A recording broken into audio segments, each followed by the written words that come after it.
Mașa și ursul. Ziua de spălat rufe.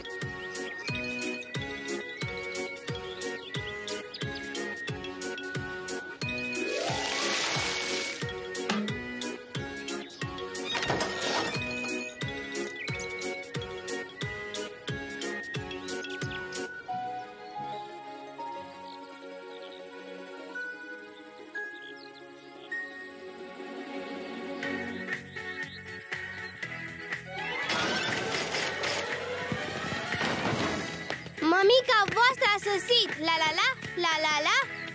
Oh, bebelușul meu drăguț! Oh, dragul meu purceluș! Oh, dovlecelul meu a cam slăbit! Ah!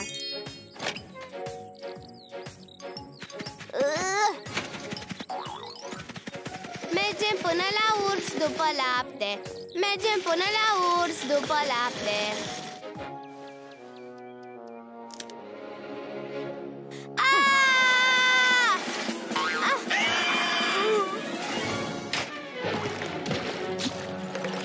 Salut! Am venit să luăm niște lapte.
Să hrănesc bebelușul, să hrănesc bebelușul, să hrănesc bebelușul, da, da, da, da.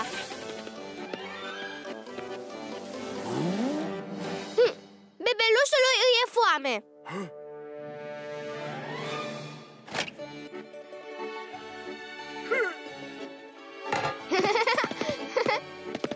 Oh, îmi voi hrăni bebelușul foarte bine.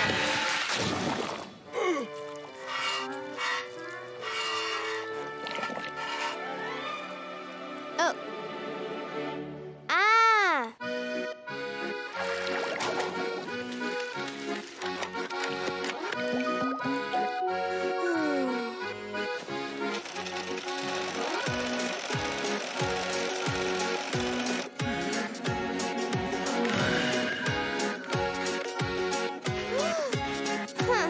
Niciodată pisicuța nu se apucă de mâncat dacă nu și-a lins boticul până când este curat. Purcelușii stau afară, iar mămica spune așa: hai de râtul de ți-l spală și mai bine vei mânca. Când copiii peste tot se vor spăla, soarele mai tare atunci va lumina. Când copiii peste tot se vor spăla, soarele mai tare atunci va lumina. Poți să te îmbolnăvești chiar, asta e adevărat, când în cameră-i coteci și-ai uitat să faci curat. Toți copiii acum să afle de igienă noi vorbim.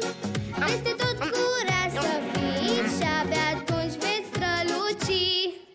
Când copiii peste tot se vor spăla, soarele mai tare atunci va lumina.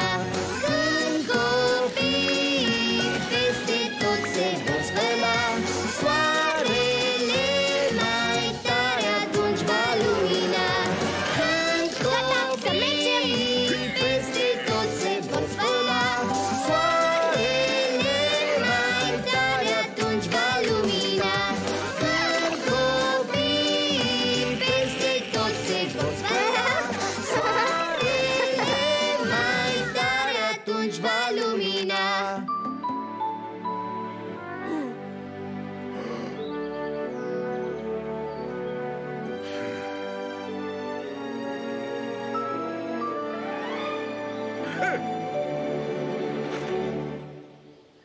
Cum adică?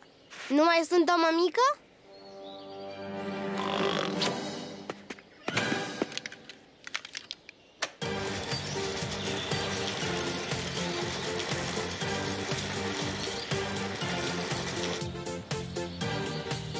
Dar cum e cu hainele mele noi?